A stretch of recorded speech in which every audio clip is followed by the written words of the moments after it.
As you all know by now, the 2.3 anniversary stream for Wuthering Waves didn't really go too well for Kuro. A lot of people didn't really like what the stuff that they did announce during the live stream, mainly the rewards section of the stream for the anniversary rewards. The major part of the stream was actually pretty damn good.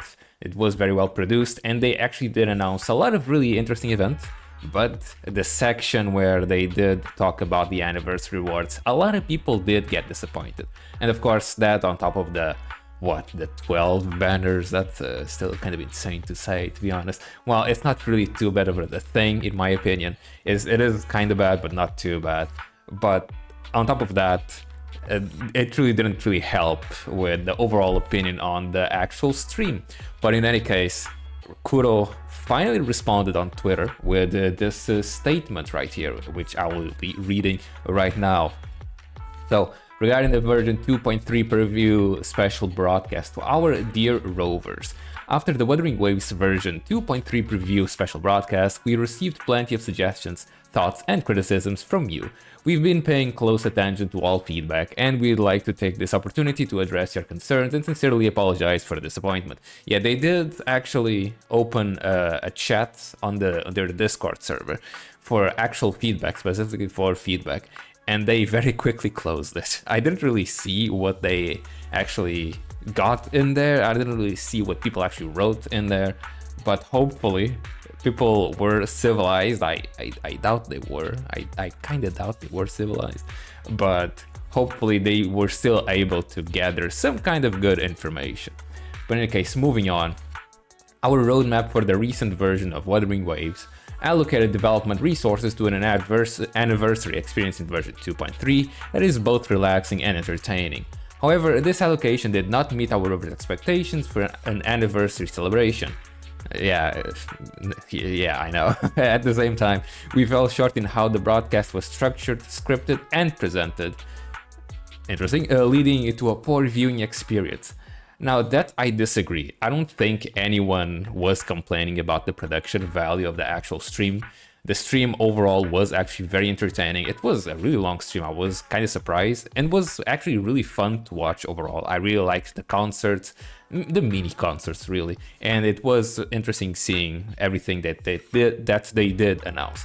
Granted, I kind of wish this is just a me thing. I kind of wish the stream was in English instead of Chinese because I don't really like reading subtitles. That's just a little nitpick. In any case, we at the dev team have identified and acknowledged certain shortcomings in our content management, preparation, and delivery. Okay, sure, that's fine. What happened has shown us even more clearly that the Wuthering Waves accomplishments over the past year would not have been possible without our rovers, especially the rovers who've been with us on this journey for the very start.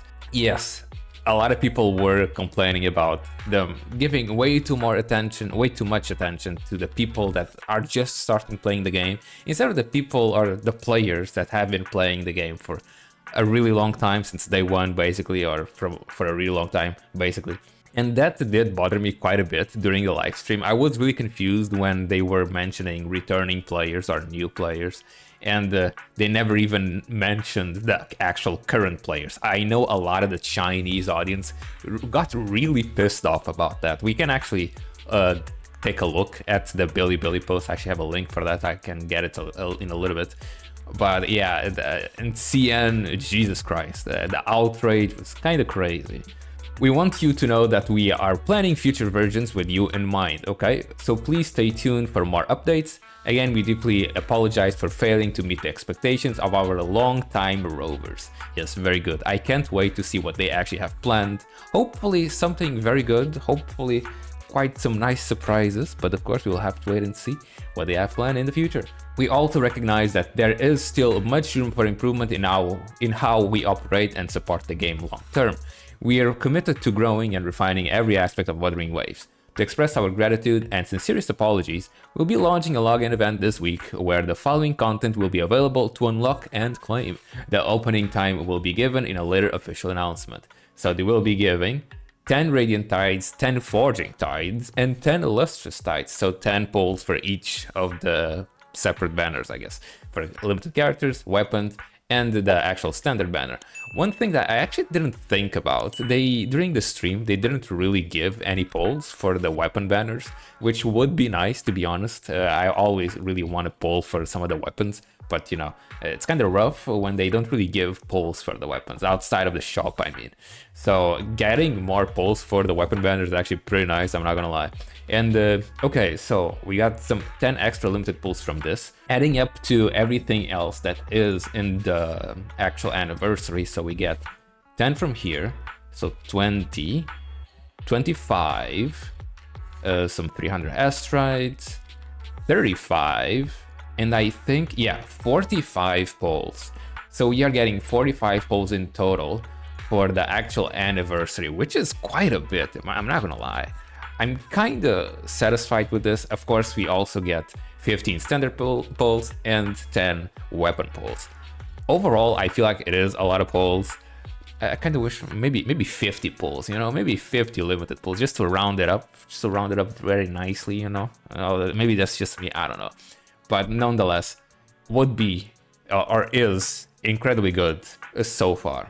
However, I did notice some people talking about how these rewards were actually already planned from a leaked image. However, I don't know how true that image is or how fake it is, I guess.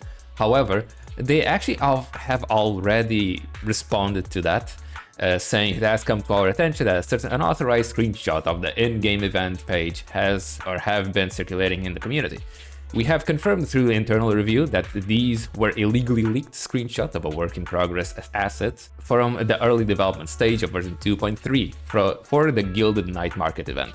Yes, it is one of the events that is coming out. Please note that the relevant compensation mentioned in our previous announcement will be issued via a dedicated login event, which is currently under development and scheduled to be launched within this week. Rewards will be claimable via login. The start time will be shared at a later separate announcement.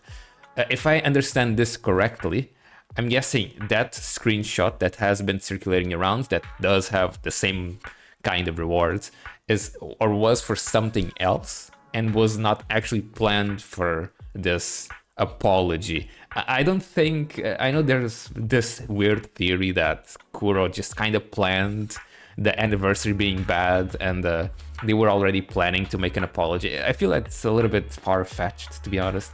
I don't think that makes a lot of sense. I don't know why they would make themselves look bad just for the later in the future, make themselves look better. Why not just make themselves look better from the start, you know, look good from the start? I don't know. For me, it doesn't make sense. So I'll believe this announcement and well, hopefully we get some other good stuff down the line. Now for the Billy thing I was talking about. As you can see, Jesus Christ, the anniversary post has 600,000 comments. It's freaking insane. The CN community really didn't like it. It's kind of freaking crazy, I'm not gonna lie. Overall, I feel like this this message was pretty good overall. I just kind of wish, or not really kind of wish, I just hope that in the future they, of course, do better. And if I want to ask for something more, I would ask for maybe a standard character selector, standard 5-star character selector, because I really want my S6 Janshin, because I like her a lot. Some other people would also really appreciate that because of Verena.